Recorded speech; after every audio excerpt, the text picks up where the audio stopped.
interstices et chercher ce qui appartient aux Sénégalais. xam nañ nan lañ koy defee xam nañ ko te am nañu fit gi. kañ lañ koy xam Sénégalais yi. Sénégal venant de suñu naataange réew justement. ñu ngi ñaan yàlla quand même fileeg 9 décembre 2025. Publier au moins le premier tome de ce que nous écrivons par rapport à la corruption dans ce pays. Parce que la corruption ñu ngi koy wax nii rek mais boobu ba léegi ban leader politique nga gis mu produire fi de la pensée teg ci table ji nii ak nii laa koy combattre amul ba léegi. Ousmane Sonko en a parlé. Entre parler et proposer des protocoles clairs, voilà ce que nous ferons. Sénégalais yi lire ko avant ñuy dem élection xam fi nga jëm ak ñoom. amagul ba léegi. Dans solution. On parle nii rek. Dans solution. doyu la je ne pense pas avoir vu quelque chose là-bas. Dans solution. C'était plutôt des idées générales comme ça. Le premier ministre président pour la première fois bi muy wax waxu policiers yeeg suñu automobilistes yi c'était en août 2024. Mais pourquoi vous dites premier ministre président? Parce que nous savons que c'est lui qui gouverne le pays, il le sait et nous le savons. Nous assumons ce que nous disons. D'accord. Alors vous assumez ce que vous dites. On va vers dañuy dem ci benn dialogue politique dans 48 heures le 28 mai suñu naataange réew dafay bokk ndaxam day bokk. léegi dañuy dellu si waat ci valeurs yi. Oui. Valeurs yi parce que les valeurs qui font les grands peuples ces valeurs-là ne s'improvisent pas, ne se décrètent pas.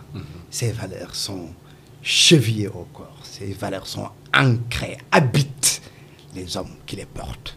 Mais quand monsieur le premier ministre président ñëw bi Macky Sall dee def dialogue national mais lan la waxul Macky Sall c'était au lendemain d'élection néew ko est-ce que c'est pas un pays en guerre énumérer ko lu dul jeex mais qu'est-ce qu'ils sont en train de faire la même chose n'est-ce pas c'est ça qui est triste man lépp loo xam ne tey jii maa ngi koy reprocher à ce gouvernement-là ba nit ñi identifier ma ci eh bien bis bu ñu yàlla mooyoon gudd fan ak wér ba ma jël Sénégal li mooy critiquer un autre politicien jamais je ne me le permettrai autrement je me mettrai face aux Sénégalais pour jox leen ay explications yu claires yu plausibles autrement mënuñ ñëw nii rek di changer discours ce n'est pas possible donc le dialogue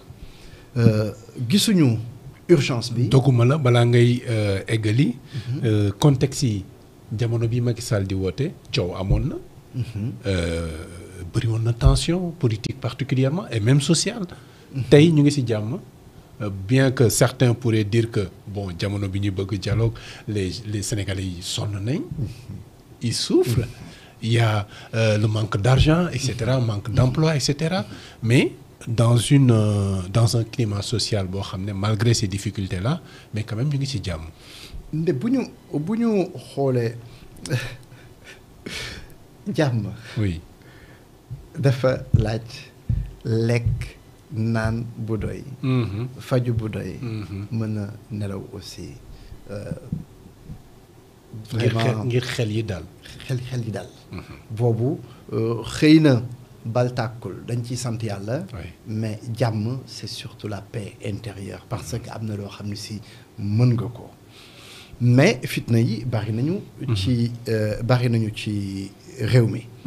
mais dialogue bi bu ñu xoolee les termes de référence du dialogue mais daf ñuy fàttali dialogue national yi fi doon am rek. parce que lépp mu ngi tourner toujours ci question politique le système.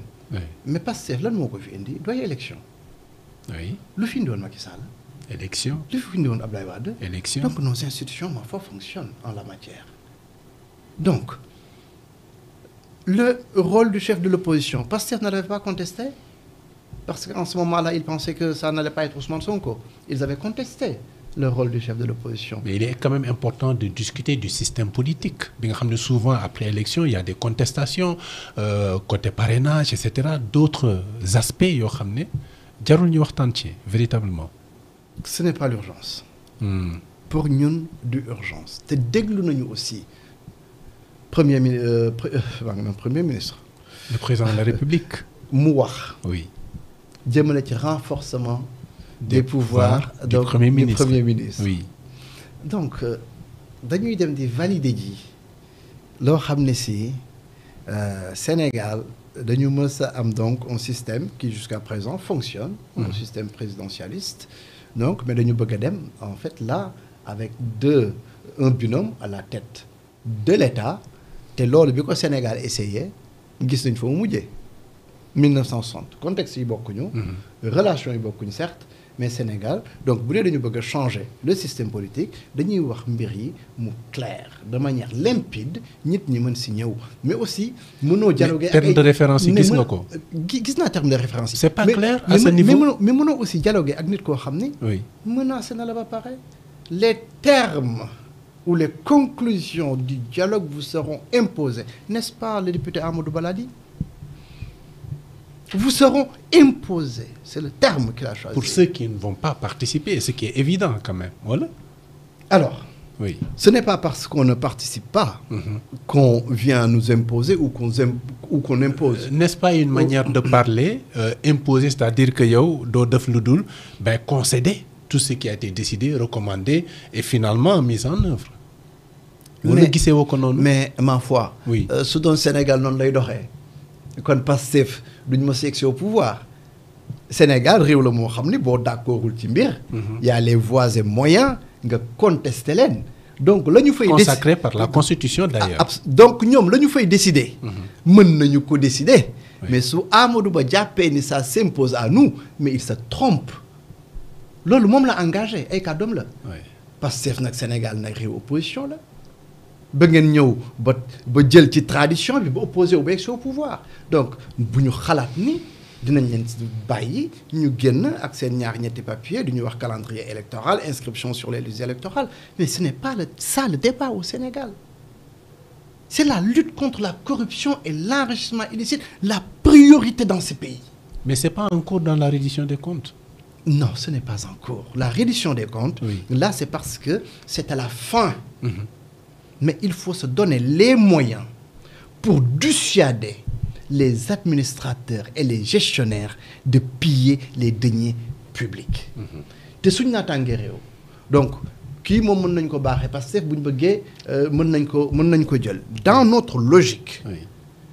La reddition des comptes inclut aussi le contrôle des avoirs des épouses et de certains proches. Le contrôle, il sera total.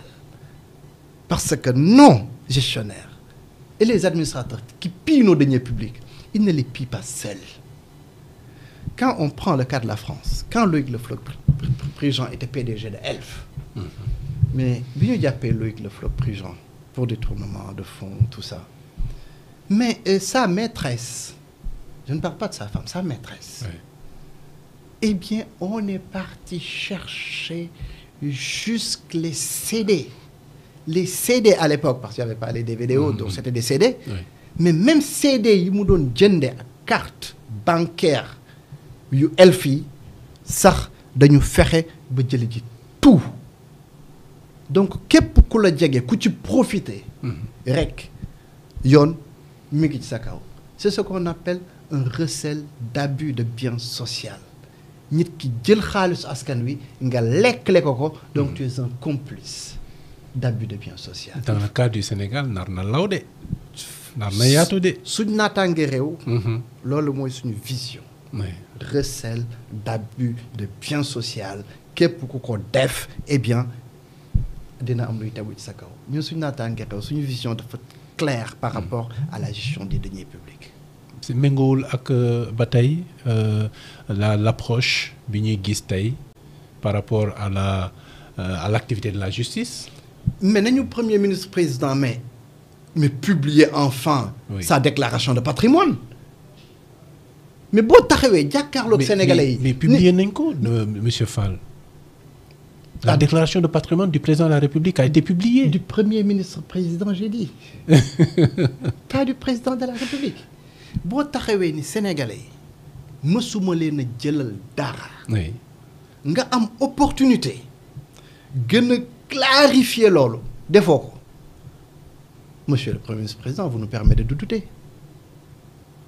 C'est vous qui nous donnez la possibilité de douter. Peut-être bien que da nga ko gisul jot na ko def wala gisoo ko wala. publier wuñ ko gisuma ko fenn te dégguma ko fenn su dee am na autant pour moi may jéggalu. mais gisoo ko fenn su dee publier nañ ko. Oui. La déclaration du patrimoine du Premier ministre. Eh bien su dee def na ko maa ngi jéggalu. Humblement parce que ñaanuma yàlla tooñ kenn. Mais su dee defu ko. Oui. Mais franchement ñun balaa ñuy gëm ni li Ousmane Sonko doon wax en tant qu'opposant dina ko jëfe na njëkke ci boppam. Beaucoup de partis politiques ont annoncé leur seen bokk ci dialogue bi. N'est-ce pas à dire que en vérité pour les acteurs politiques priorité la wala c'est le moment de discuter des termes de référence yi nga xam ne moom la ñuy indiquer. léegi mën nañoo waxtaane ñan ñoo décidé dem.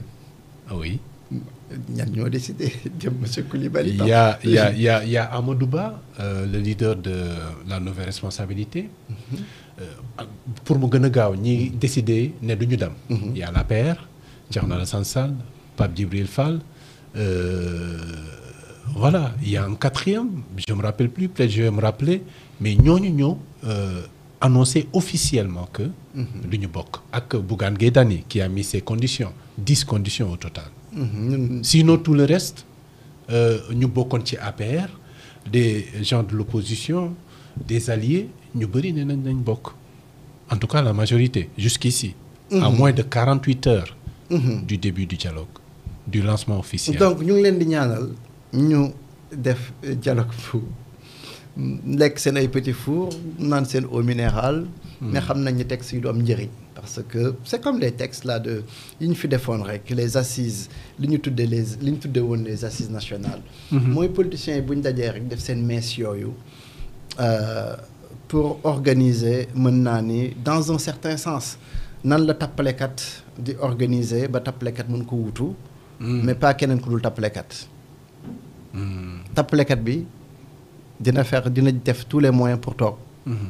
mais dans le pire des cas su dee mënuma toog naa fexe ba beneen tappalekat wutuma c'est ça qui est important mais bu ma keneen ku rigoureux wutu. On est dans ce schéma là au Sénégal jusqu'à présent.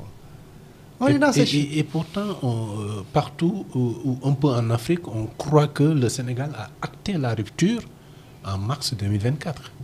En mars 2024. Oui.